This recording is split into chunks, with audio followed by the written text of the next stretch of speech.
Hello बच्चों, आप लोग कैसे हैं। आई होप आप लोग स्वस्थ और मस्त होंगे और अपनी बोर्ड परीक्षा की तैयारी बहुत ही अच्छे से कर रहे होंगे।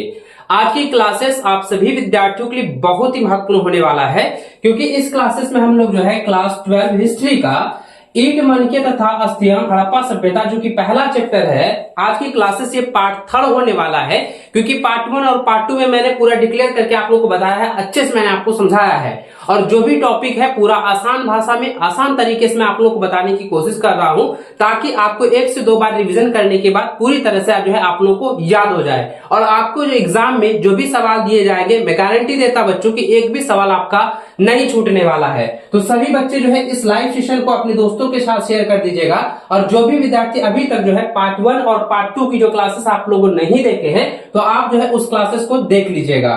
देखिए, पार्ट 1 में जो है हड़प्पा सभ्यता से रिलेटेड सारा चीज मैंने आप लोगों को डिस्कस करके बताया हुआ है। और पार्ट 2 में प्यारे बच्चों मैंने आपको बताया है कि हड़प्पा सभ्यता का विस्तार जो है कैसे हुआ था, और पूरा उस प्रकार से जो है उसका जो है पूरा विस्तार से मैंने आपको बताया है। तो ये पार्ट 3 जो क्लासेस होने वाला है, उसमें हम लोग जो है हड़प्पा सभ्यता सामाजिक, धार्मिक और जो है आर्थिक जीवन के बारे में समझेंगे। पूरा कोशिश करूंगा कि इसी क्लासेस में आप लोग का ये चैप्टर जो है द एंड कर दूं, ठीक है। यानी कि पूरी तरह से ये चैप्टर जो है समाप्त करने की कोशिश इसी जो है क्लासेस में करने की कोशिश करेंगे। उसके बाद जो नेक्स्ट क्लासेस आपका जो है ऑब्जेक्टिव और सब्जेक्टिव की जो है क्लासेस होने वाली है, ठीक है। तो चलिए, सबसे पहले बच्चों आप ध्यान से देखेंगे और इसको आप लोग अच्छे से जो है कॉपी में उतारने की कोशिश कीजिएगा।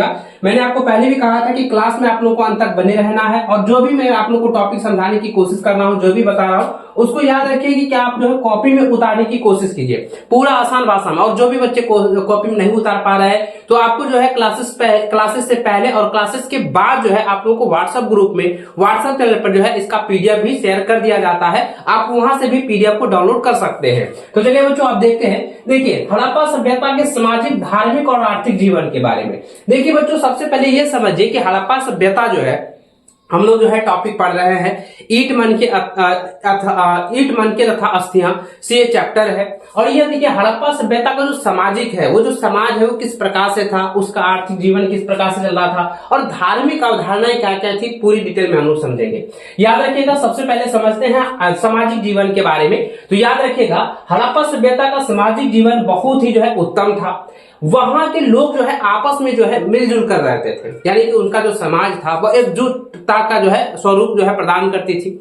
यानी कि एकता का जो है एक स्वरूप था, प्रतीक था। याद रखिए भाई बच्चों, है ना। हड़प्पा सभ्यता का जो समाज था ना, यानी सामाजिक जीवन था, बहुत ही उत्तम था, बहुत ही मस्त था, अच्छा था। वहां के जो लोग हैं वो आपस में जो है मिलजुल कर रहते थे। उनका जो सामाजिक जीवन है सुखी एवं सुविधापूर्ण था। उत्खनन में बहुत सारी जो है नई जो है मूर्तियां जो है प्राप्त हुई है, और जिससे ये भी संकेत मिलता है कि उनके जो है परिवार है वो मात्र सत्तात्मक था। तो यहाँ पे देखिएगा बच्चों, एक ऑब्जेक्टिव में सवाल निकल रहा है कि बताइए कि हड़प्पा सभ्यता का जो समाज है वो कैसा था। तो आप ऐसे जो है इसका ऑब्जेक्टिव में आंसर दीजिएगा कि हड़प्पा सभ्यता का जो समाज है वह, प्यारे बच्चों, वहां के जो परिवार थे वो जो है मात्र सत्यात्मक था, यानी कि जो है सकारात्मक सोच रखते थे, एकजुट जो है रहते थे, एकदम जो है सब जो है मिलजुल कर रहते थे, कोई भेदभाव जो है नहीं रखते थे, ठीक है। इसको आप लोग अच्छे से जो है ध्यान में रखिएगा, इसको अच्छे से समझेंगे।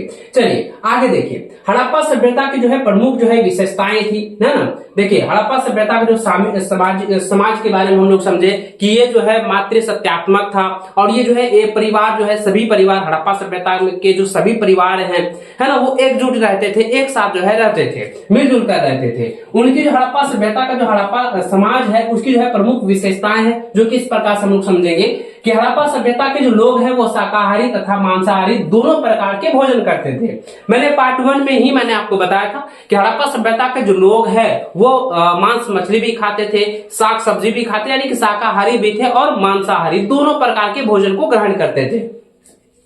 खुदाई से प्राप्त, जब हड़प्पा सभ्यता का जब खोज होने लगा, जब जो है इसकी जो है जानकारी धीरे धीरे जो है प्राप्त होने लगा, तो वहां पे जब इसकी खुदाई होने लगा, हड़प्पा सभ्यता का जब खुदाई होने लगा, है ना, जब पता चला कि ये हड़प्पा सभ्यता थी, यानी कि जो पहले तो लोग जानते नहीं थे कि ये जो हड़प्पा सभ्यता ही है, जब उसकी जो है खोज होने लगा, है ना, जब जो है वैज्ञानिकों के द्वारा, इतिहासकारों के द्वारा जब इसकी खोज करने लगा, जब खुदाई होने लगा, उत्खनन होने लगा, तब पता चला कि यहाँ पर भी जो है कोई एक जो है सभ्यता हुआ करता था, जिसका नाम जो है पड़ा है, जब हड़प्पा में जो है जब ये सभ्यता मिली तो इसका नाम पड़ा हड़प्पा सभ्यता। और खुदाई से प्राप्त जो है सुयोग के अवशेष जो है संकेत देते हैं, क्या संकेत देते हैं कि यहाँ के जो लोग हैं वो जो है सिले हुए वस्त्र जो है पहनते थे। यानी कि पहले के समय में हड़प्पा सभ्यता के जो लोग हैं वो सिले हुए जो है वस्त्र को पहनते थे, सिले हुए कपड़े जो है पहनते थे। हम लोग तो अभी क्या करते हैं, रेडीमेड कपड़ा पहनते हैं, सिले हुए कपड़े भी पहनते हैं, लेकिन पहले क्या होता था, हाथ से बुनाई हुई जो है कपड़े तैयार करते थे,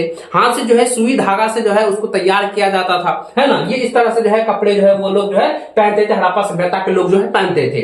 देखिए किस विन्यास प्रचलित था, यानी कि जो है कह रहा है यहाँ पे देखिए विन्यास जो है प्रचलित था, स्त्रियां जो है जूड़ा बांधते थे तथा पुरुष जो है लंबे लंबे बाल तथा दाढ़ी मूंछ जो है रखते थे। देखिए आप लोग अभी भी देख रहे होंगे कि कई सारे स्त्रियां जो है वो जो है जूड़ा को जो है बांधती है, यानी कि बालों को जो है इस प्रकार से गोल करके यहाँ पे इस प्रकार से जो है बांधती है, तो है ना। तो इस प्रकार से वो जो स्त्रियों का जो है जूड़ा बांधने का जो है काफी सारा जो है पहले जो है वो प्रचलित था, जिसको हम लोग जो है बाल विन्यास भी कहते हैं। तो यहाँ पे जो है बाल विन्यास हो जाएगा, है ना, या केस यहाँ पे कह सकते हैं कि केस विन्यास, है ना। यहाँ हो जाएगा केस विन्यास। केस विन्यास जो है प्रचलित था। केस मतलब हो गया बाल और विन्यास का मतलब हो गया जूड़ा बांधना, यानी कि मतलब जैसे जो हम लोग कहते हैं ना, देहाती भाषा में कहते हैं खप्पो बांध ले, यानी जो है बाल को एक साथ जो है करके उसको बांध देता था, है ना। तो उसी को कहा गया है केस विन्यास। तो केस विन्यास जो हड़प्पा सभ्यता में जो है काफी प्रचलित है, ये एक प्रमुख जो है विशेषताएं हैं हड़प्पा सभ्यता के समाज का, है ना। और वो जो स्त्रियां जो है जूड़ा बांधते थे तथा जो है लोग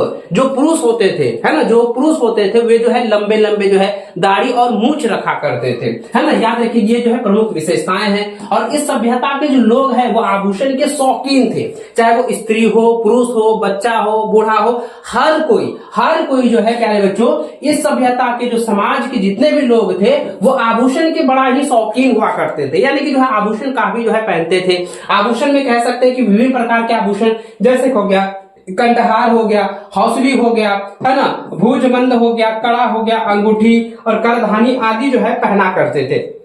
यहाँ पे आप देखिए कंठहार का मतलब हो गया जो यहाँ पे कंठ पर, यहाँ पे गले पे जो है बड़ा सा जो है एकदम गोला ऐसा जो है बांधा जो है पहना करते थे पहले के समय में, है ना। आपने देखा होगा हौसली का मतलब हो गया कि हाथों में जो यहाँ पे हौसली, है ना, ये वो जो है कड़ा ऐसा जो है मोटा मोटा जो है गले में बांधा। भुज बंद का मतलब होगा कि बाहों पर, यहाँ पे वहां पर जो है भुज का जो है बंद होता था, है ना, जो कि सोने का भी होता था, चांदी का भी होता था। कड़ा और अंगूठी, करधानी आदि जो है वहां के समाज के लोग जो है पहना करते थे। ये जो है प्रमुख जो है विशेषताएं हैं हड़प्पा सभ्यता के समाज के लोगों का, है ना। साथ ही प्यारे बच्चों श्रृंगार राधन, याद रखिएगा, श्रृंगार राधन से भी हड़प्पा वास जो है हड़प्पा वासियों का, है ना, हड़प्पा वासी, याद रखिएगा, हड़प्पा वासी के जो है शौकीन थे। याद रखिएगा श्रृंगार, याद रखिएगा बहुत सारे व्यक्ति ऐसे थे हड़प्पा सभ्यता के लोग जो है काफी ज्यादा जो है श्रृंगार पर जो है ध्यान देते थे, सजना सजावट उसके लिए काफी ज्यादा शौकीन हुआ करता था, है ना। नए नए कपड़े का जो है प्रयोग करना, नए नए कपड़े का पहनना या अलग अलग तरीके से जो है अपने आप को दिखलाना, ये जो है हड़प्पा वासियों का काफी शौकीन रहा है ना। मोहनजोदड़ो की जो है नारियां काजल, पाउडर आदि से जो है परिचित थी। और यहाँ पे देखिए शीशे, कंघे एवं जो है तांबे के दर्पण का जो है प्रयोग करते थे। और चुन्नू दड़ों का जो है लिपस्टिक के अस्तित्व का भी संकेत मिला है। देखिए मोहनजोदड़ो में क्या होता है, जब मोहनजोदड़ो किसके द्वारा खोजा गया है, आप मुझे नीचे कमेंट करके जरूर बताइएगा। मोहनजोदड़ो की जो नारियां हुआ करती थी, यानी कि जो स्त्रियां हैं वो जो है काजल, पाउडर से जो है परिचित थी। और वहां की जो स्त्रियां हैं वे जो है शीशे, कंघे और जो है दर्पण का प्रयोग करती थी, है ना, सजने संवरने के लिए। और चुन्नू दड़ों में जो है लिपस्टिक का जो अस्तित्व जो है मिला है, उसका भी संकेत जो है मिला है देखने को, है ना। तो इनके आभूषण जो है बहुमूल्य पत्थरों, हाथी के दांत, हड्डी एवं शंख आदि से जो है बने होते थे। वह हड़प्पा सभ्यता के जो समाज के लोग होते थे, चाहे वो स्त्री हो या पुरुष हो, सभी कोई जो है आभूषण पहना करते थे, उनके काफी जो है शौकीन रहे हैं। और वहां के जो लोग है ना, वहां के जो लोग हैं वो जो है हाथी के दांत से बनी आभूषण पहनते थे, अंगूठी पहनते थे, हड्डी का, शंख आदि से जो है बने हुए आभूषण का जो प्रयोग करते थे। मिट्टी एवं धातु से निर्मित तरह के बर्तनों का जो है प्रयोग करते थे।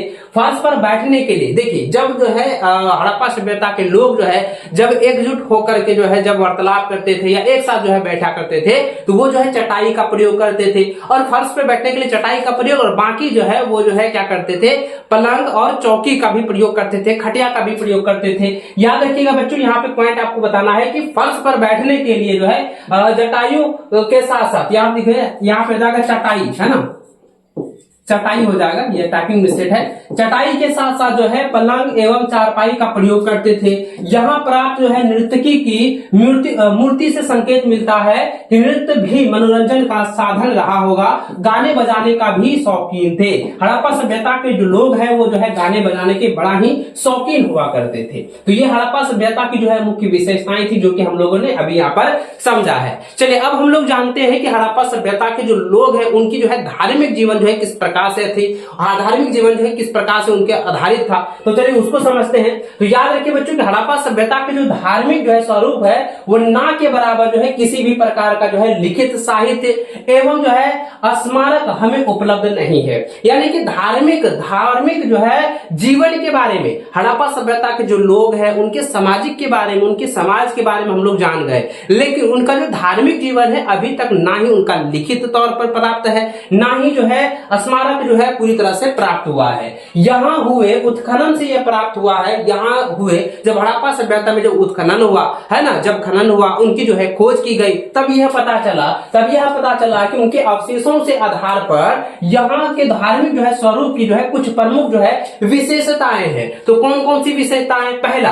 कि हड़प्पा सभ्यता में जो है कोई जो है मंदिर जो है प्राप्त नहीं हुआ। हड़प्पा सभ्यता में एको गो मंदिर नहीं था, एको गो मंदिर जो है प्राप्त नहीं हुआ है। ना ही ऐसा धर्म जो है भवन मिला है जिसे मंदिर की जो है संज्ञा दी जा सके। यानी ऐसा कोई भवन भी प्राप्त नहीं मिला है जिसको कहा जा सके कि हड़प्पा सभ्यता के लोग जो है मंदिर में जाकर के पूजा करते थे, मंदिर थे वहां पे, ऐसा कोई जो है साक्ष्य वहां पे नहीं मिला है। देखिए मोहनजोदड़ो एवं हड़प्पा से जो है प्राप्त मूर्तियां को पुरातत्ववेत्ता मातृदेवी की मूर्तियां मानते थे। इसे अनुमान लगाया जा सकता है कि मातृदेवी की पूजा होती थी। मातृ देवी आज जो है दुर्गा, काली, चंडी, गौरी आदि नाम से भी जानी जाती है। तो ये जो है अभी के सवाल में जो ऑब्जेक्टिव में पूछा जाएगा प्यारे बच्चों, हड़प्पा सभ्यता के धार्मिक जीवन में जो मातृ देवी है वो अभी के समय में है जो किन किन नामों से जाने जाते हैं। तो आपको याद रखना है, प्यारे बच्चों, क्या याद रखना है कि मातृ देवी की मूर्तियां जो है जो मिले हैं, यह अनुमान लगाया जा सकता है कि मातृ देवी जो अभी के समय में दुर्गा, काली, चंडी, गौरी आदि के नाम से जानी जाती है। यह ऑब्जेक्टिव मैटर में पूछा जाएगा, ऑब्जेक्टिव सवाल में पूछा जाएगा, है ना, याद रखिएगा। एक मूर्ति में स्त्री के गर्भ से एक पौधा निकलता हुआ दिखाया गया है, जो समझना धरती देवी की मूर्ति है। जो यह समझते हैं बच्चों, यह समझा जा सके कि यह जो मूर्ति है वो धरती की देवी की मूर्ति है। अतः संभव है कि हड़प्पा वासी जो है धरती उर्वरता की देवी मानकर जो है इसकी जो है पूजा किया करते थे, है ना। याद रखिए, यहाँ पे एक समझिए कि एक मूर्ति जो है गर्भ से जो है पौधा निकलता हुआ दिखलाया गया है, और जिसे जो है हड़प्पा वासी जो है ये समझते हैं कि ये जो है धरती देवी की मूर्ति है, और उसे जो है हड़प्पा वासी जो है धरती उर्वरता की जो है देवी मानकर जो है उसकी पूजा किया करते थे। मायके महादेव, याद रखेगा, मायके महोदय को मोहनजोदड़ो की एक ऐसी मुद्रा जो है प्राप्त हुई जिसमें जो है 3 मुख वाला एक पुरुष योग मुद्रा में बैठा है। इसके 3 सिंह है। इसके बाई ओर एक गैंडा और भैंस तथा दाईं ओर एक हाथी और व्याघ्र है। इसके सम्मुख एक हिरण है। इसकी तुलना जो है पशुपति से जो है की गई है। तो यहाँ पर जो है हड़प्पा सभ्यता के उत्खनन के दौरान, हड़प्पा सभ्यता जबकि खोज किया जा रहा था, उत्खनन किया जा रहा था, तो हड़प्पा सभ्यता का जो मोहनजोदड़ो एक नगर है, सबसे बड़ा नगर है ना जी मोहनजोदड़ो, तो वहां पर जब उत्खनन हुआ तो वहां पर एक ऐसी मुद्रा जो है प्राप्त हुई है जिसमें यह देखा गया कि एक पुरुष जो है योग अवस्था में, योग मुद्रा में बैठा हुआ है, और उस योग मुद्रा में पुरुष में जो है 3 जो है सिंह जो है दिखाए गए। उस मुद्रा में जो है 3 जो है सिंह दिखाया गया है, जिसमें कि ये दिखाया गया कि बाईं ओर जो है गेंडा और भैंसा का चित्र दिया गया है, अंकित है, और जो दाईं ओर है एक हाथी और व्याघ्र का जो है चिन्ह है, अंकित किया गया है, और इसके सम्मुख जो है हिरण, और उनकी तुलना जो है वो पशुपति से जो है की गई है। उसकी इसकी तुलना किससे की गई है? पशुपति से जो है की गई है। हड़प्पा सभ्यता से जो है बहुसंख्या में पत्थर अथवा मिट्टी से बनी जो है लिंग योनि की भी प्राप्ति हुई है, जिससे यह संकेत होता है कि वहां पर जो है मिट्टी से बनी मूर्ति की पूजा किया करता था, और साथ ही जो लिंग योनि है उसकी भी जो है पूजा का संकेत प्राप्त हुए हैं, यानी कि वहां पे पूजा किया करते थे। क्लियर है प्यारे बच्चों? यहां तक क्लियर है ना? इसको आप लोग अच्छे से समझ गए होंगे। चलिए आगे समझते हैं। अब आगे समझते हैं प्यारे बच्चों इसके और जो है प्रमुख जो है धार्मिक जीवन के बारे में, जो कि आप लोगों के लिए जाना जरूरी है ना। देखिए याद रखिएगा, यह लोग जो है, जो कि हड़प्पा सभ्यता के जो लोग हैं, वृक्ष यानी जो विशेष तरह के जो पीपल के पेड़ हुआ करते थे, पीपल के पेड़, याद रखिएगा यह लोग जो है यानी हड़प्पा सभ्यता के जो लोग हैं वृक्ष विशेष रूप में जो है पीपल के पेड़ की जो है पूजा करते थे, क्योंकि मोहनजोदड़ो या उत्खनन के दौरान जो वहां पर एक प्राप्त जो है मुद्रा मिला, वहां पर जो है एक मुद्रा जो है मिला था, और वहां पे मुद्रा में जो है 2 जुड़वा जो है पशुओं को जो है शीर्ष पर 9 जो है पीपल की जो है टहनियां दिखाई गई थी। इससे यह जो है पता चलता है कि हड़प्पा सभ्यता के मोहनजोदड़ो नगर में जो लोग हुआ करते थे, वो जो है वृक्ष की भी पूजा करते थे, विशेष करके पीपल के पेड़ का की जो है वो पूजा किया करते थे। याद रखिएगा हड़प्पा सभ्यता के जो लोग हैं वो कुब्बड़ वाला बैल विशेष जो है पूजनीय हुआ करता था, है ना। विशेष करके जो है कुब्बड़ वाला जो बैल होते थे उसकी जो है वो काफी ज्यादा पूजा किया करते थे, पूजनीय हुआ करते थे। याद रखिएगा वहां के लोग जो है नाग की भी पूजा करते थे। हड़प्पा सभ्यता के जो लोग हैं वो नाग की भी पूजा करते थे। बड़ी संख्या में प्राप्त जो है ताबीज संकेत देते हैं कि लोग जो है तंत्र मंत्र में भी विश्वास रखते थे। देखिए अभी भी जो है काफी ज्यादा जो अंधविश्वास जो है फैला हुआ है ना।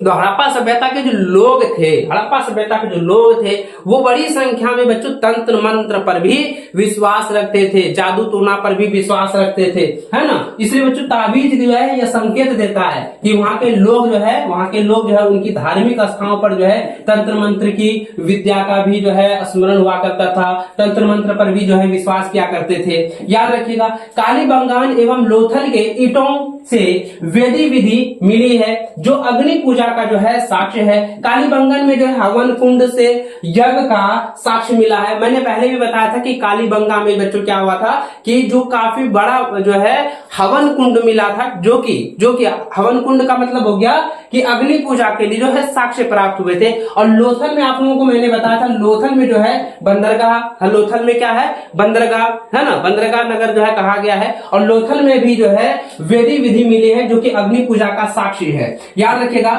मृतक जो है संस्कार पर जो है निश्चित रूप से कुछ नहीं कहा जा सकता है।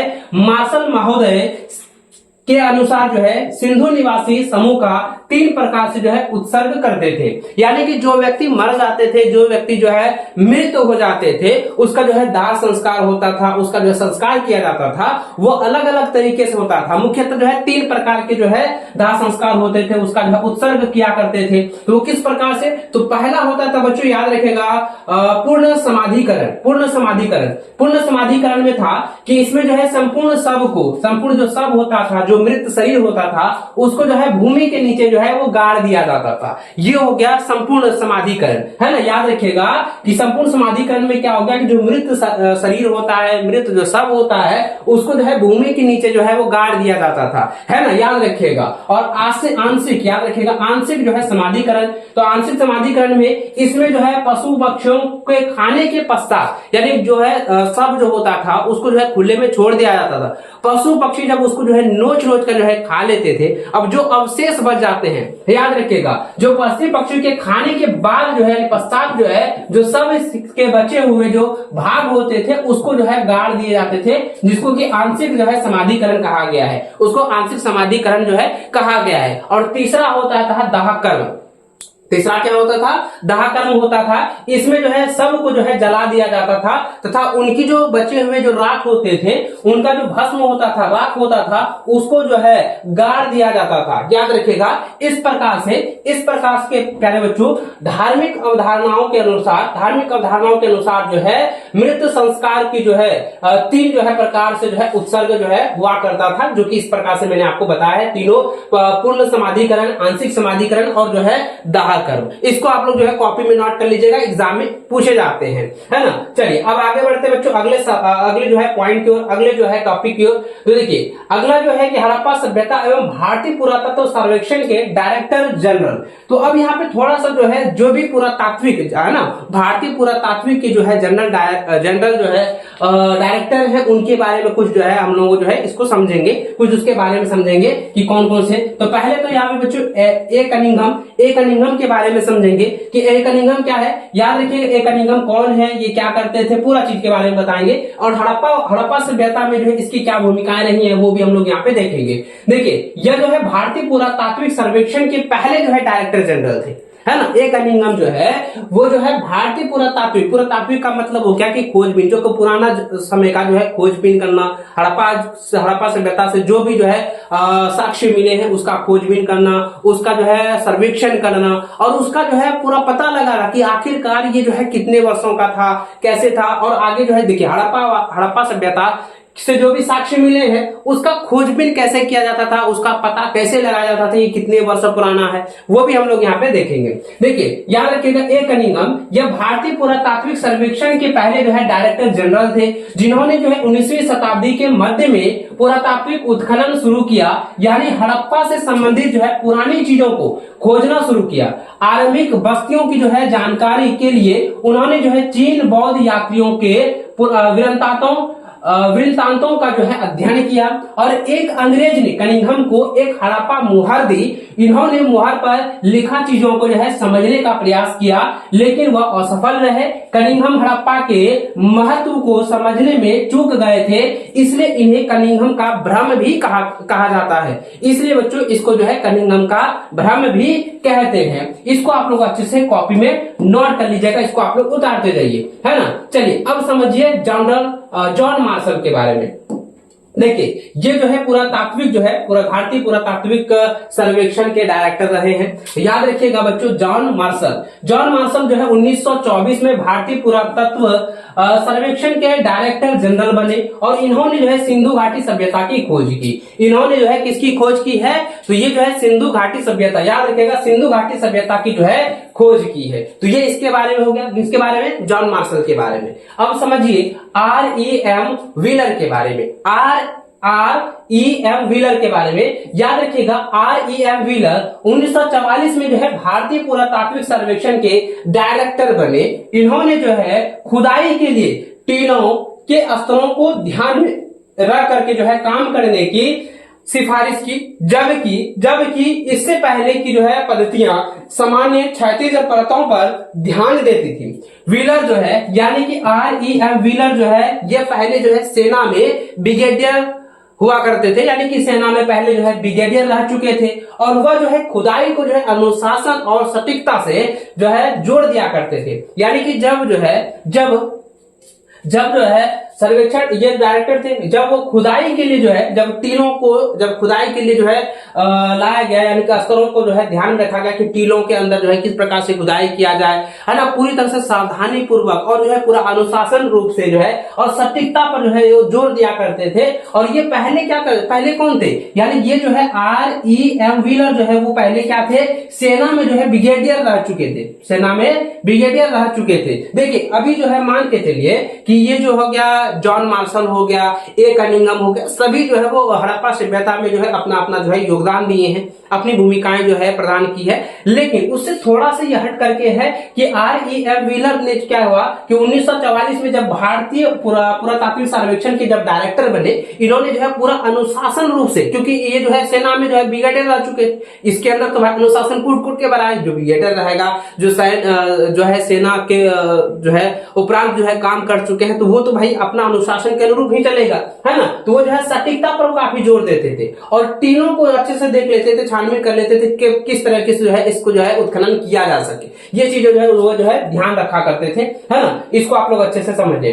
चलिए आगे बढ़ते बच्चों कि हड़प्पा सभ्यता के पतन का कारण क्या है। देखिए हम लोग ये सोचते होंगे हड़प्पा सभ्यता का पतन का प्रमुख कारण हो सकते हैं अलग अलग इतिहासकार के द्वारा, अलग अलग जो है इतिहासकारों ने जो अलग अलग जो है विचार भी दिए हैं कि ये इस प्रकार से जो है प्राकृतिक जो है आपदाएं हुए होंगे, जिसके कारण से हड़प्पा सभ्यता का विनाश हुआ, हड़प्पा सभ्यता का जो है पतन हो चुका है। कोई कहता होगा नहीं भाई विस्फोट हुआ होगा तो इस प्रकार से हुआ। तो चलिए आगे हम लोग यहाँ देखते हैं। समझिए पहले बच्चों कि हड़प्पा सभ्यता का पतन का जो प्रमुख कारण है, पहला है बाढ़। देखिए कई इतिहासकारों का मानना है कि हड़प्पा सभ्यता में जो है बाढ़ आया और बाढ़ की वजह से जो है बड़े बड़े जो पहाड़ थे जो कि हड़प्पा सभ्यता को पूरी तरह से घेर कर रखे हुए थे, है ना, घेर कर रखे हुए थे, हड़प्पा सभ्यता को सुरक्षित रखे थे, वह जो है टूट कर जो है बह गए और सभी लोग जो है डूब के मर गए। इस सभ्यता का जो है विनाश हो गया और इस प्रकार से सभ्यता का विनाश हो गया। ठीक है, दूसरा कारण हो सकता है महामारी। तो यहाँ देखिए कई इतिहासकारों का यह भी मानना है कि हड़प्पा सभ्यता का जो पतन है वह महामारी के कारण हुआ होगा। बीमारी होने के कारण से वहां के सभी लोग जो है मर गए और इस सभ्यता का जो है विनाश हो गया। तीसरा है भूकंप तथा भूस्खलन। याद रखिए पहले बच्चों कि कई इतिहासकारों का यह मानना है कि हड़प्पा सभ्यता का पतन जो है भूकंप एवं भूस्खलन के कारण हुआ है। भूकंप आने के कारण जो है वहां की जो सभ्यता है वो जमीन के अंदर जो है वो दब गए, जमीन के अंदर जो है धंस गए और जो है सभ्यता का जो है विनाश हो गया, है ना। तीसरा मुख्य कारण है कि विदेशी आक्रमण। देखिए याद रखिए प्यारे बच्चों, है ना, याद रखिए प्यारे बच्चों, हड़प्पा सभ्यता का जो विनाश का मुख्य जो है चौथा कारण हो सकता है विदेशी आक्रमण। देखिए विदेशी आक्रमण जो है बार बार होने के कारण इस सभ्यता का जो है पतन हो गया। पांचवा है जलवायु परिवर्तन। देखिए मुख्य जो है ये परिवर्तन हो सकते हैं, है ना, ये हो सकते हैं कि वनों की जो कटाई है, वनों की लगातार जो है कटाई होने के कारण से हड़प्पा सभ्यता को अर्थात जो है सुंदरता को जो है यहाँ देखिए काफी ज्यादा जो है घात जो है पहुंचा होगा।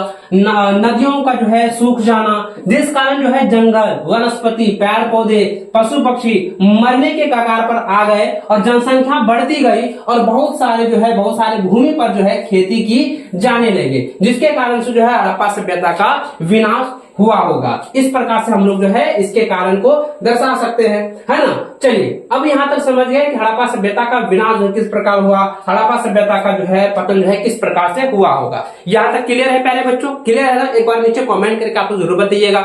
जो भी बच्चे एप्लीकेशन पे देख रहे हैं, जो भी बच्चे यूट्यूब पर देख रहे हैं, एक बार नीचे कमेंट करके जरूर बताइएगा। साथ ही प्यारे बच्चों अगर जहां पर भी आपको समझ में नहीं आता है तो नीचे कमेंट में आप लोग बताइए कि सर हमको यहाँ पे थोड़ा सा समझ नहीं आया, आप हमको एक बार फिर से बता दीजिए। तो कोशिश करेंगे कि आप लोग को यहाँ पे फिर से जो है रिपीट करके आप लोगों को समझाने की। ठीक है, चलिए अब यहाँ पे समझिए बच्चों, नेक्स्ट टॉपिक आता है हड़प्पा सभ्यता के शासक।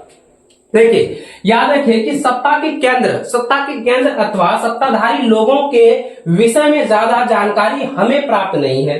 पुरातात्विकविदों ने मोहनजोदड़ो में मिले एक विशाल भवन को एक जो है प्रसाद की संज्ञा दी, एक पत्थर की मूर्ति को पुरोहित राजा की संज्ञा दी गई थी और यह नाम आज भी प्रचलित है। देखिए जो हड़प्पा सभ्यता का जो शासन काल रहा है, आप लोगों को मैंने पहले ही बताया प्यारे बच्चों, है ना, कि यहाँ की देखिए पॉइंट बाय पॉइंट आपको समझना है कि जो लोग जो है हड़प्पा सभ्यता के जो है अनुष्ठानों का जो है निष्पादन करते थे, उन्हीं के पास जो है राजनीतिक सत्ता हुआ करता था, राजनीतिक सत्ता जो है होती थी। याद रखिएगा कुछ जो है पुरातात्विकविद का कहना है, जो कि मतलब इतिहासकार है, जो खोज करता है हड़प्पा सभ्यता का, जो खोजबीन किया, खोज करता है, उनका ये कहना है कि हड़प्पाई जो समाज है उनमें जो है शासन नहीं थे, उनमें जो है शासन नहीं था, कोई शासन नहीं था और वे सभी लोग जो है सामाजिक स्थिति को समान थी, यानी कि वहां की जो है सामाजिक स्थिति है वो समान थी, एकदम बराबर था, है ना। याद रखिएगा कि कुछ पुरातत्व विधि के अनुसार जो है मोहनजोदड़ो, हड़प्पा आदि के अलग अलग जो है राजा होते थे, यानी मोहनजोदड़ो का अलग राजा हुआ करता होगा, हड़प्पा सभ्यता का अलग जो है राजा हुआ करता होगा। ये जो है हड़प्पा सभ्यता का जो है शासक था। इस प्रकार से हम लोग यहाँ पे समझे। चलिए अब हड़प्पा सभ्यता का जो अंत है वो कैसे हो सकता है, चलिए भैया इसको हम लोग समझ लेते हैं। अब सब्जेक्टिव में सवाल पूछा जाएगा कि हड़प्पा सभ्यता का पतन जो है कैसे हुआ, आज जो है टिप्पणी लिखिए, या संक्षिप्त टिप्पणी बताइए, या संक्षिप्त में लिखिए, या इसका कहेगा हड़प्पा सभ्यता का अंत कैसे हुआ आप मुझे बताइए, या जो है अपनी भाषा में लिखिए, अपने शब्दों में उत्तर दीजिए। तो देखिए इसका आंसर इस प्रकार से आपको लिखना है, हड़प्पा सभ्यता का अंत को आप पॉइंट बाय पॉइंट समझे। देखिए लिखेंगे कि ऐसे साक्ष्य मिले हैं जिसके अनुसार लगभग जो है 1800 ईस्वी पूर्व तक चोलिस्तान जैसे क्षेत्रों में अधिकांश जो है विकसित हड़प्पा स्थलों को त्याग दिया गया था। इसके साथ ही गुजरात, हरियाणा तथा पश्चिमी उत्तर प्रदेश की नई जो है बस्तियों में आबादी जो है बढ़ने लगी थी। ऐसा लगता है कि हड़प्पा के क्षेत्र 1900 ईस्वी पूर्व के बाद भी अस्तित्व में रहे। कुल मिलाकर पुरावस्तुएं हैं तथा बस्तियां इन संस्कृतियों में एक जो है ग्रामीण जीवन शैली की ओर जो है संकेत करती है। हड़प्पा सभ्यता के बाद के काल को उत्तर हड़प्पा अथवा अनुवर्ती संस्कृति कहा जाता है। देखिए याद रखिएगा, हड़प्पा सभ्यता के बाद की जो काल है, जो समय अवधि है, उसे क्या कहा गया है? उसे जो है उत्तर हड़प्पा कहा गया है अथवा जो है अनुवर्ती संस्कृति कहा गया है। इसको आप लोग कॉपी में नोट कर लीजिए, अच्छे से इसको जो है याद रखिएगा। ये सब्जेक्टिव में भी क्वेश्चन पूछा जाएगा और ऑब्जेक्टिव में भी क्वेश्चन पूछा जाएगा कि हड़प्पा सभ्यता के बाद के काल को क्या कहा गया है, तो क्या कहेंगे? उत्तर हड़प्पा या जो है अनुवर्ती संस्कृति कहा गया है। क्लियर है प्यारे बच्चों? यहां तक आप लोग समझ चुके होंगे। चलिए आगे समझते हैं कि हड़प्पा सभ्यता की खोज जो है किस प्रकार से हुई है, इसकी कहानी को पूरा डिटेल में समझते हैं, पूरा संक्षेप में हम लोग यहाँ पे जानेंगे, है ना। चलिए आगे देख लीजिए। याद रखिएगा कि हड़प्पा सभ्यता के शहर जब नष्ट हो गए तो लोग धीरे धीरे जो है उनके हड़प्पा सभ्यता के बारे में बिल्कुल ही भूल गए। जब लोगों ने इस क्षेत्र में जो है कई शताब्दी के बाद रहना जो है शुरू किया, तब उन्हें कई बार जो है खुदाई के कारण या बाढ़ का पानी के कारण, कभी कभी जो है मिट्टी के कटाव के कारण रोज जो है कुछ ना कुछ जो है नए नए जो है चीज जो है मिलने लगे थे, नए नए जो है चीज जो है मिलता था। अब लोगों ने सोचा कि यह जो है अपरिचित वस्तुओं का अर्थ क्या है। यहां से लोग जो है अब इसके बारे में जानने की जो है दिशा की ओर जो है बढ़ने लगे और हड़प्पा सभ्यता की खोज हुई। यानी कि जब धीरे धीरे जब वहां पर जो है कई वर्षों के बाद जो है उस जगह पर जो है लोग जब बसने लगे तो कई प्रकार से कई तरीके से जो है उनको जो है नए नए अवशेष जो है प्राप्त होने लगे। तो लोग सोचने लगे कि यहाँ पर लोग जो है पहले रहते थे क्या यहाँ पर लोग पहले निवास करते थे, यहाँ पर पहले जो है घर हुआ करता था क्या, मकान हुआ करता था क्या, कि यहाँ पर जो है लोग किस प्रकार से रहन सहन करते थे। यानी उस तरह से जो है उसको लेकर के जो है लोग जो है अपने दिमाग में जो है जानकारी जो है इकट्ठा करने की जो है उत्साहित हुए और जो है वो जो है जानकारी प्राप्त करने के लिए आगे बढ़ने लगे और इस प्रकार से हड़प्पा सभ्यता की खोज होने लगी। देखिए आभूषण और औजारों का भी प्राप्त जो है पता चला कि यह जो है कोई सभ्यता थी। यहाँ पर यानी कि समझिए कि वहां पर जो है जब खुदाई होने लगा, उत्खनन होने लगा, जब लोगों को जो है आभूषण और औजार जो है मिलने लगे तो उससे यह पता चलने लगा कि वहां पर जो है लोग जो है निवास करते होंगे, वहां पर जो है कोई सभ्यता हुआ करता होगा, है ना। इस प्रकार से आप लोग यहाँ पे समझे। चलिए आगे आप समझ लीजिए हड़प्पा सभ्यता की खोज जो है 20वीं शताब्दी में।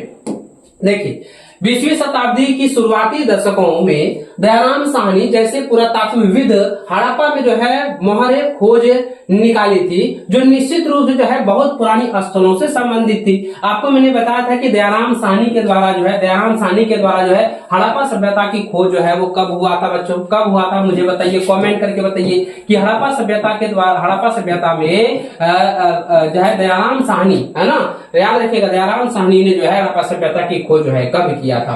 और राखल दास बनर्जी के द्वारा जो है हड़प्पा सभ्यता में मोहनजोदड़ो की खोज किया, है ना, जो 1922 में किया था ना, याद रखिएगा।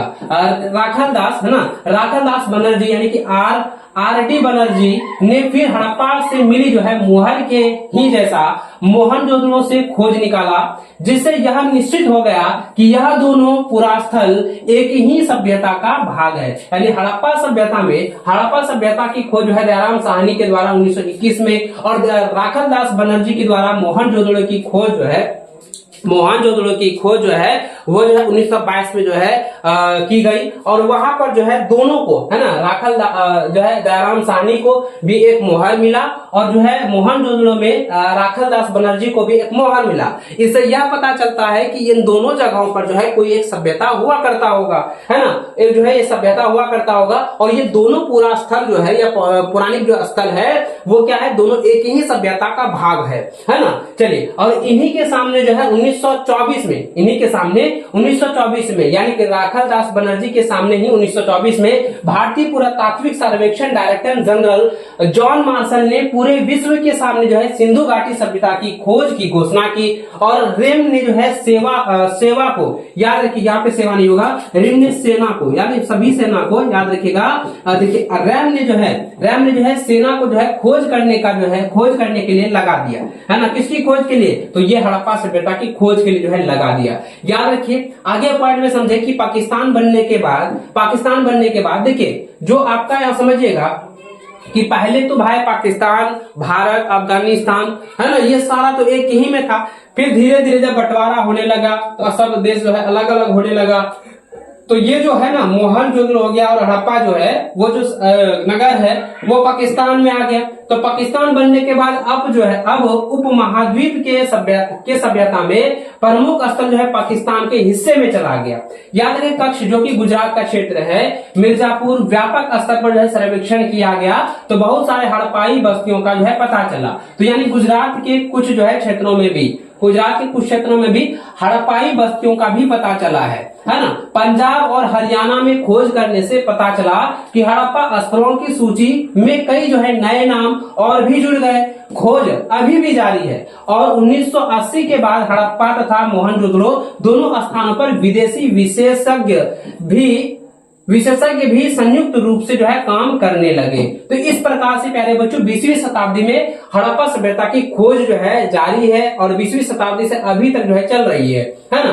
चलिए ये जो है पूरी तरीके से आप लोग यहाँ पे समझ चुके होंगे हड़प्पा सभ्यता की खोज के बारे में, हड़प्पा सभ्यता के शासन के बारे में, है ना, शासक के बारे में। यहाँ तक क्लियर है ना। चलिए अब नेक्स्ट टॉपिक आता है कि खोजों का वर्गीकरण या खोजने का तरीका। अब देखिए कैसे पता चला कि जो हड़प्पा सभ्यता में जो मुहर मिली है, हड़प्पा सभ्यता की जो मुहर मिली है उत्खनन के दौरान जो मुहर प्राप्त हुआ है, जो साक्ष्य मिला है, कैसे पता चला कि ये हड़प्पा सभ्यता का ही है, हड़प्पा सभ्यता से ही रिलेटिव जो है ये मुहर है। तो ये आप देखिए कैसे पता चला। तो एक मेथड होता है कार्बन 14 विधि, है ना, कार्बन 14 मेथड होता है। इससे यह पता चलता है, यहाँ पे याद रखिएगा कि जो कार्बन 14 होता है धीरे धीरे जिस साक्ष्य पर जो है डाला जाता है, अगर धीरे धीरे अगर मान लीजिए साक्ष्य जो है यानी कि कार्बन 14 का जो रूप है बदल रहा होता है या जो है यह धीरे धीरे क्षय होने लगता है, तो इससे यह पता चलता है कि वो जो है उसकी जो है समय कितनी होनी चाहिए, उसकी जो है उम्र कितनी है, इससे यह पता चलता है। चलिए यहाँ पे समझिए, देखिए कार्बन 14 विधि यानी कि कार्बन 14 मेथड तिथि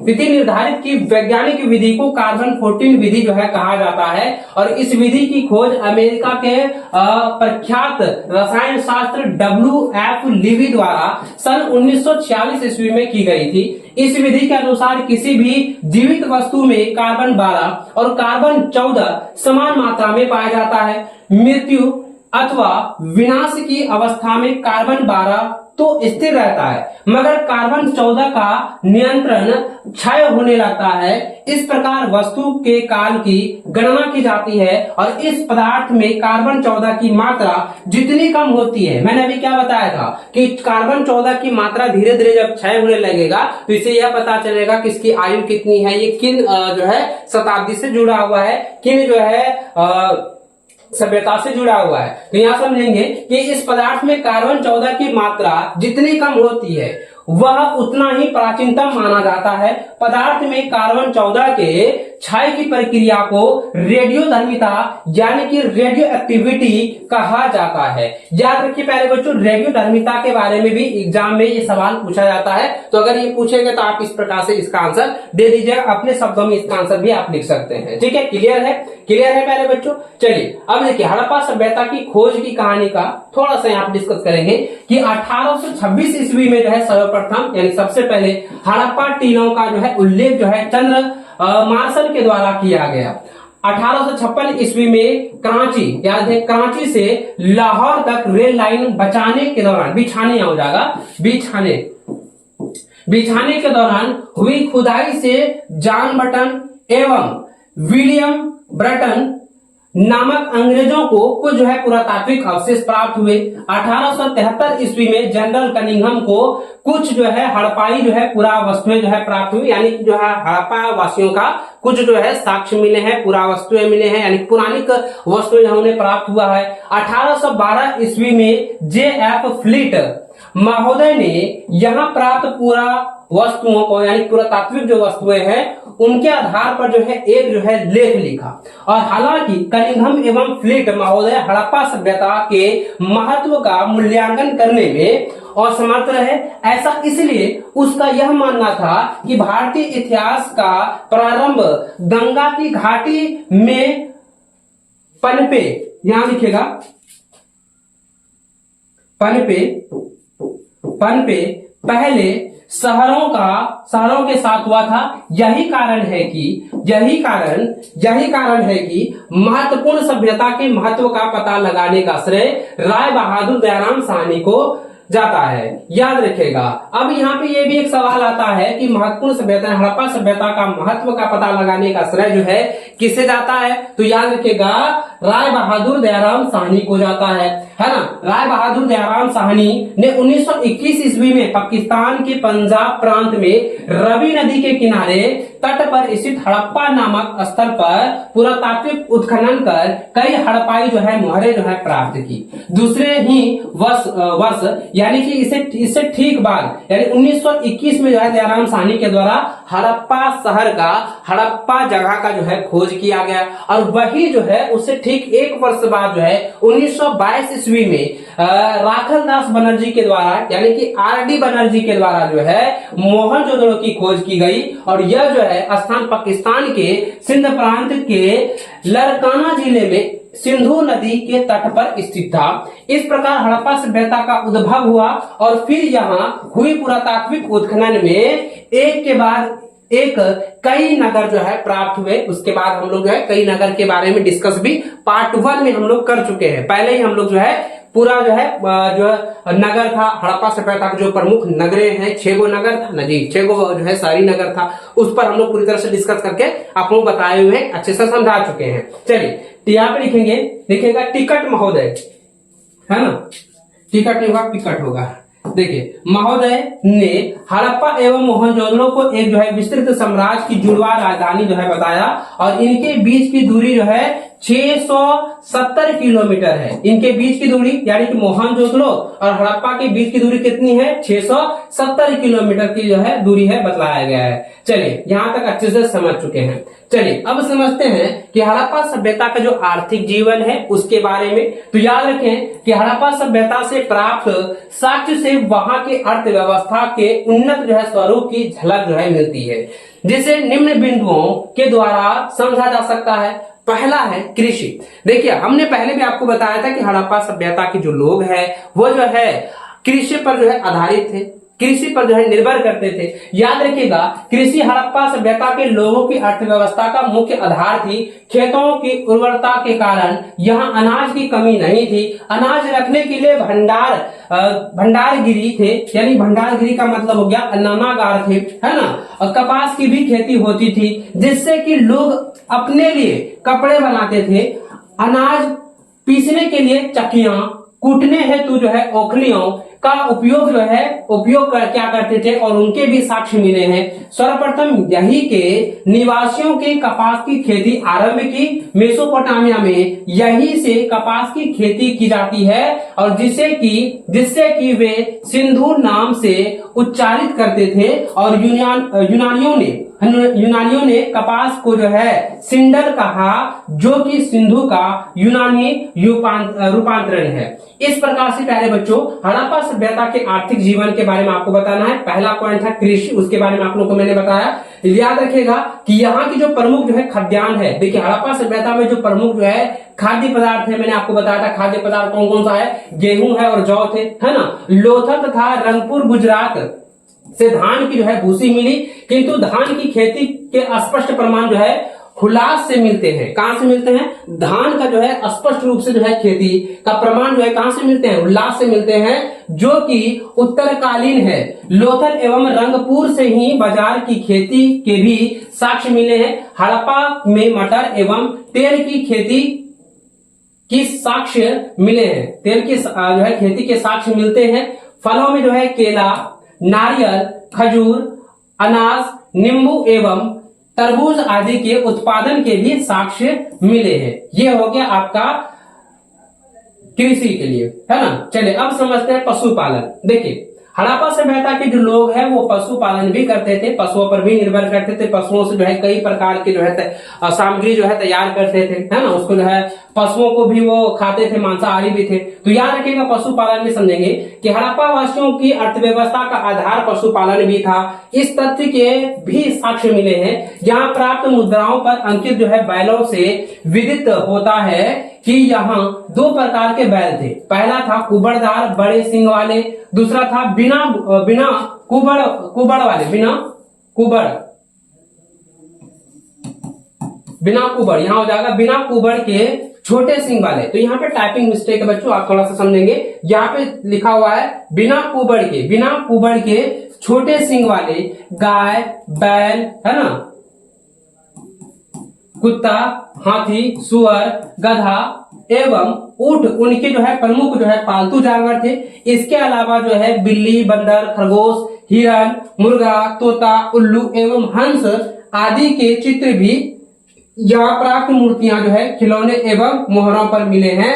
इससे यह पता चलता है कि ये सभी जानवर जो है वहां के पशुपालन में थे, यानी कि वहां के लोग जो है इसे पालते थे, है ना। याद रखिएगा, इसको आप अच्छे से समझ लीजिए, है ना। ऑब्जेक्टिव में पूछा जाएगा तो आप इसको छोड़िएगा नहीं, आप इसको बना लीजिएगा। चलिए अब यहाँ समझते हैं शिल्प तथा उद्योग धंधे। देखिए शिल्पकारियों के बारे में ना सब्जेक्टिव में क्वेश्चन पूछा जाता है, इसको आप याद रखेंगे। कृषि तथा पशुपालन के अतिरिक्त जो है विविध प्रकार के शिल्प एवं उद्योग धंधे से जो है उद्योग धंधे के प्रति भी जो है हड़प्पा के संस्कृति के लोगों का स्पष्ट जो है रुझान दृष्टिगोचर होता है। खुदाई में प्राप्त कटाई बुनाई के उपकरणों यानी कि तकली या सुई की भी प्राप्त जो है स्पष्ट संकेत देती है कि कपड़ा बुनना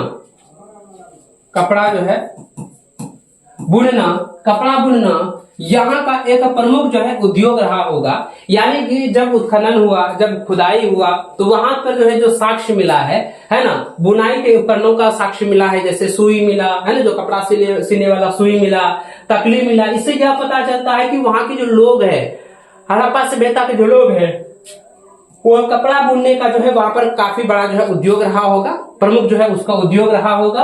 और चुन्नू दड़ों में जो है एक कारखाना भी मिला, जहां पर जो है हार में जो पिरोने वाले जो मोती होते हैं, है ना, पिरोने वाले दानों का जो मोती का दाना होता है उसका उत्पादन होता था। कुंभकार लोग जो है मिट्टी के बर्तन बनाने हेतु चक्र का उपयोग करते थे। चक्र का क्या करते थे?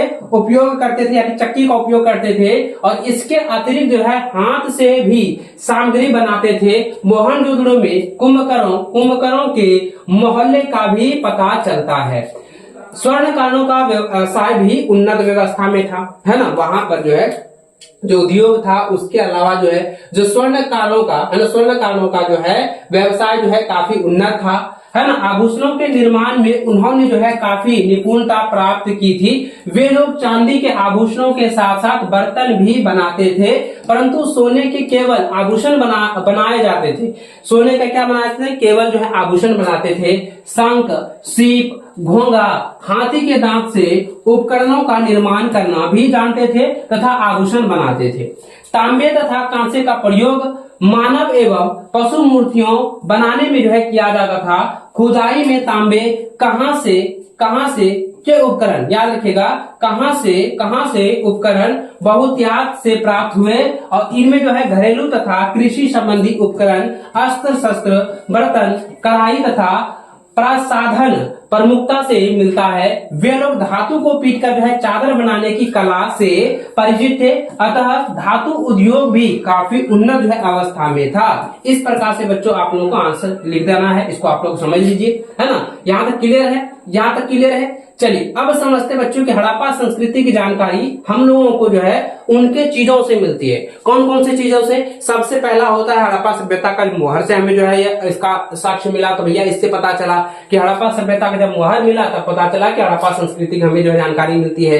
इनके मनकों से, है ना, बाट से। बाट का मतलब हो गया जैसे कि नाप तौल के लिए हम लोग बाट का भी जो है किलो तर्जुआ का प्रयोग करते हैं, सेम वही हो गया। उसी को हड़प्पा सभ्यता के लोग है बाट कहते थे, है ना। पत्थर के फलक और जो है पक्की ईंटों से, इन सभी से, यानी मोहर, मन के बाट, पत्थर के फलक और पक्की ईंटों से जो है हड़प्पा संस्कृति की जो है जानकारी मिली है। चलिए इसको हम लोग पूरा डिटेल में संक्षेप में समझते हैं। देखिए पहला हो गया मोहर। याद रखिएगा शेरखड़ी नामक पत्थर से यह मोहर जो है बनाई जाती थी। ऑब्जेक्टिव में पूछा जाएगा कि हड़प्पा सभ्यता की जो मोहर है वो कौन सी पत्थर से बनाई गई है या किस चीज से बना गया है। तो याद रखिएगा प्यारे बच्चों, शेरखड़ी नामक पत्थर से जो है बनाई गई है। शेरखड़ी एक प्रकार का जो है मुलायम पत्थर है। मुहर पर जो है जानवरों का चित्र बना होता था। इन मुहरों पर कुछ ऐसे लिपि का प्रयोग किया जाता था जिन्हें अभी तक जो है कोई समझ नहीं पाया है। यानी कि इस मुहर पर जो है ऐसे ऐसे लिपि का प्रयोग किया गया है जिनको समझना अभी तक कोई भी इतिहासकार इसे समझ नहीं पाया, यानी अभी तक इसे नहीं समझ पाया है। मुहरें और जो है मुद्रा तानों का प्रयोग जो है लंबी दूरी के संपर्क को सुविधाजनक जो है बनाने के लिए होता था। मुद्रांक से प्रेषक की पहचान भी पता चलता था। मुद्रांक जो होता था उससे जो है प्रेषक, उसी जो है प्रेषक का भी पता चलता था। समानतः जो है हड़प्पाई मुहरों पर एक पंक्ति में कुछ लिखा है जो संभवतः जो है मालिक का नाम वहां पद्धति को जो है दर्शाता था। इस प्रकार से मुहर हुआ करते थे, जो कि मैंने यहाँ पे पॉइंट बाय पॉइंट आपको बतलाया है। चलिए, और विद्वानों ने यह सुझाव दिया है कि इन पर बना चित्र जो है अनपढ़ लोगों को सांकेतिक रूप से इसका अर्थ को बतलाता है ना। चलिए, अब जो हड़प्पा सभ्यता में जो लिपि है उनकी संस्कृति, हड़प्पा संस्कृति जो है प्रतिपादित करता है, बतलाता है, वो इस प्रकार से समझे। तो देखिए, अधिकांश जो है अभिलेख संक्षिप्त हैं। सबसे लंबे अभिलेखों में लगभग 26 चिन्ह यानी सिंबल है। हालांकि यह लिपि आज तक जो है पढ़ी नहीं जा सकी है। हड़प्पा लिपि में 64 जो है मूल चिन्ह है जो शेरखड़ी की आयताकार मुहरों, तांबे की जो है गुटिकाओं आदि से बने होते थे। ऐसा प्रतीक होता है कि यह लिपि दाएं से बाईं ओर जो है लिखी जाती थी। यानी कि यह जो लिपि है दाएं से, यानी कि यह क्या होगा, बाईं ओर, और ये क्या हो गया, दाईं ओर। तो इसकी जो लिपि होता था ये इधर से ऐसे करके लिखा जाता था, ऐसे करके जो है इधर से जो है इधर लिखा, यानी दाईं से जो है बाईं की ओर जो है लिपि जो है लिखी जाती थी। ऑब्जेक्टिव में पूछा जाता है हड़प्पा सभ्यता की जो लिपि है वो किस दिशा में लिखी जाती है, दाईं से बाईं की ओर, बाईं से दाईं की ओर, पूरब से पश्चिम की ओर, उत्तर से दक्षिण की ओर। इस प्रकार से जो है सवाल पूछा जाएगा, ऊपर से नीचे की ओर, इस प्रकार से सवाल पूछा जाएगा। तो आप आंसर में क्या दीजिएगा कि हड़प्पा सभ्यता का जो लिपि है वो जो है दाईं से बाईं की ओर जो है लिखी जाती थी। और हम लोग सामान्यतः किस प्रकार से लिखते हैं, हम लोग जो है बाएं से दाएं की ओर लिखते हैं। ठीक इसी का उल्टा, इसका उल्टा बाएं से दाएं की ओर जो है हड़प्पा सभ्यता की जो है लिपि जो है लिखी जाती है, जिस प्रकार से उर्दू लिखा जाता है ना। चलिए आगे देखिए, अब माप तौल की तकनीकी का ज्ञान। देखिए, हड़प्पा सभ्यता के लोग जो है वो माप तौल की तकनीक का ज्ञान रखते थे, है ना। तो देखिए, माप तौल की तकनीकी का ज्ञान, हड़प्पा सभ्यता के लोग जो है मापता की तकनीकी से परिचित थे, है ना, या मापन की जो है तकनीकी से जो है ये जो है पूरी तरह से परिचित थे। सिंधु सभ्यता में करीब जो है 150 जो है बाट मिले, यानी कि जो है नाप तौल के साक्ष्य मिले हैं। सबसे बड़ा जो है बाट 1375 ग्राम का एवं सबसे छोटा बाट जो है 0.87 ग्राम यानी कि आपका 87 ग्राम का है। यह बाट जो है, देखिए यह जो बाट है 1, 2, 4, 8, 16, 32, 64 के अनुपात में है। यानी कि इसका जो अनुपात में है ये जो है इसका 1 का दोगुना के जो है अनुपात में था। यानी 1 का दोगुना, 2 का 4, 4 का 8, 8 का 16, 16 का 32, 32 का 64, इस अनुपात में जो है ये व्यवस्थित है। यह बाट का चिन्ह दिया गया है, बाट है जो कि आप यहाँ पर देख पा रहे हैं ना, ये जो है बाट है। चलिए अब देखिए, यहाँ पे लिखेंगे, आगे देखेंगे, यहाँ जो है 16 के अनुपात का विशेष महत्व रहा कि 16 जो है छटांक का एक सेर होता था।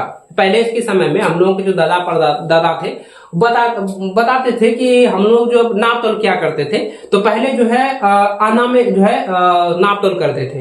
1 आना, 2 आना, 4 आना, इस प्रकार से 1 शेर, 2 शेर। तो याद रखिएगा जो 16 छटांग का 1 शेर होता था एवं 16 आने को जो है 1 रुपया कहा जाता था। 16 आने को कितना, 1 रुपया जो है कहा जाता था। ठीक है, चलिए हड़प्पावासी जो है नापना भी जानते थे। बराबर दूरी पर जो है मैप लगे डंडे प्राप्त हुए थे और यहाँ पे लंबाई इकाई 1 फुट थी, जिसमें जो है 37.60 सेंटीमीटर होते थे।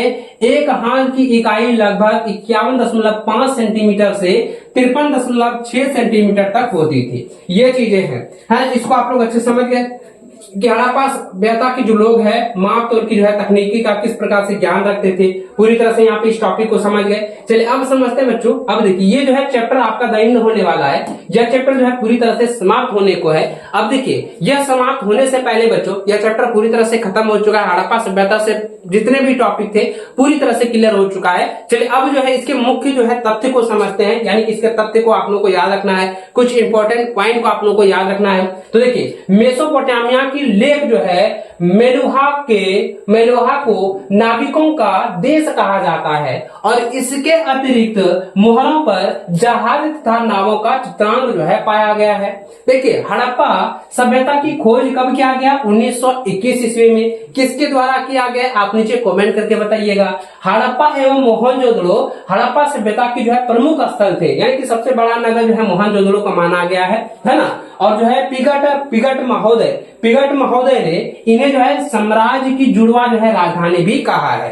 किसे कहा गया है, हड़प्पा और मोहनजोदड़ो को हड़प्पा सभ्यता की जो है जुड़वा राजधानी कही गई है, माना गया है। इसको आप लोग नोट करके रखिए। यह जो नगर है ये जो है आपका नगरी सभ्यता थी। हड़प्पा सभ्यता को नगरी सभ्यता भी कहा गया है। ये मैंने पहले भी बताया, हड़प्पा सभ्यता को शहरी सभ्यता या नगरी सभ्यता क्यों कहा गया है, इसके बारे में आपको मैंने पार्ट 1 और पार्ट 2 में भी संक्षेप में आपको बताया हुआ है, समझाया हुआ है। याद रखिएगा हड़प्पा सभ्यता का जो क्षेत्र है लगभग जो है 13 लाख वर्ग किलोमीटर तक जो है फैला हुआ था। तो यहाँ पे समझेंगे कि हड़प्पा सभ्यता का क्षेत्र 12,99,600 वर्ग किलोमीटर तक था। हड़प्पा एवं मोहनजोदड़ो के बीच की दूरी कितनी थी, 670 किलोमीटर की है। मोहनजोदड़ो से प्राप्त विशाल स्नानागार की लंबाई 14.5 मीटर, चौड़ाई 7 मीटर एवं गहराई जो है 2.44 मीटर थी। गहराई कितनी थी, 2.44 मीटर थी। ठीक है, याद रखिएगा। और इसके मुख्य जो है तथ्य यानी मुख्य पॉइंट आगे भी है कि हड़प्पा सभ्यता, याद रखिएगा हड़प्पा सभ्यता मिस्र, मेसोपोटामिया, ईरान एवं चीन आदि सभ्यताओं के समकालीन थी। मोहनजोदड़ो सिंधी भाषा का शब्द है जिसका अर्थ होता है मृतकों का टीला। ये एग्जाम में पूछा जाता है, ऑब्जेक्टिव में सवाल पूछा जाएगा। बताइए कि हड़प्पा सभ्यता में मोहनजोदड़ो जो है किस भाषा का शब्द है और इसका अर्थ क्या होता है। तो आपको याद रखना है ये क्या है, मोहनजोदड़ो जो है सिंधी भाषा है और इसका अर्थ होता है मृतकों का टीला, है ना। याद रखिए पुरातत्व संस्कृति भाषा का शब्द है। पुरातत्व जो है क्या है, संस्कृत भाषा का शब्द है और इसका अर्थ होता है पुरानी वस्तुओं का तत्व जानना और उनकी जो है रक्षा करना, उनकी सुरक्षा करना। 1875 ईस्वी में सर्वप्रथम हड़प्पा मुहरे पर कनिंघम की रिपोर्ट जो है प्रस्तुत की गई। कनिंघम के द्वारा किस ईस्वी में जो है हड़प्पा मुहरे को जो है प्रस्तुत किया गया, 1875 ईस्वी में। याद रखेंगे हड़प्पा, याद रखिए पहले बच्चों। आगे यहाँ पे क्या है कि हड़प्पा के धोलावीरा से एक सबसे बड़ा अभिलेख जो है सूचना पटल के रूप में जो है मिलता है, जिसमें कुल जो है 10 चिन्ह है। कितने चिन्ह है टोटल, कितने 10 चिन्ह जो है मिले हैं। तो इस प्रकार से प्यारे बच्चों यह जो चैप्टर है ये आपका जो है क्लास 12 का हिस्ट्री का जो पहला चैप्टर है ईट मैन के तथा अस्थियां पूरी तरह से समाप्त हो चुका है। और बच्चों नेक्स्ट क्लासेस में मैं आपको इसका जो है जो सब्जेक्टिव क्वेश्चन है वो आप लोगों को करवाऊंगा। साथ ही प्यारे बच्चों ऑब्जेक्टिव जो है लाइव आकर मैं आपको करवाने की कोशिश करूंगा, ताकि आप लोग जो है लाइव में ऑब्जेक्टिव का सॉल्यूशन करें, ऑब्जेक्टिव का आप लोग आंसर का जवाब दें। ठीक है, तो चलिए बच्चों आज की क्लासेस में बस इतना ही। अगर आपको जो है कहीं पर भी डाउट हो रहा होगा या कहीं पे आपको लग रहा है कि यहाँ पे मैं समझ नहीं आया, तो व्हाट्सएप पर मैसेज कर सकते हैं या जो है कॉल करके आप मुझसे पूछ सकते हैं, या नीचे कॉमेंट बॉक्स आपका जो है खाली पड़ा हुआ है, कॉमेंट बॉक्स में आप लोग जो है कॉमेंट करके पूछ सकते हैं। तो चलिए बच्चों इस क्लासेस में बस इतना ही। मिलते हैं नेक्स्ट क्लासेस में, तब तक जय हिंद, वंदे मातरम।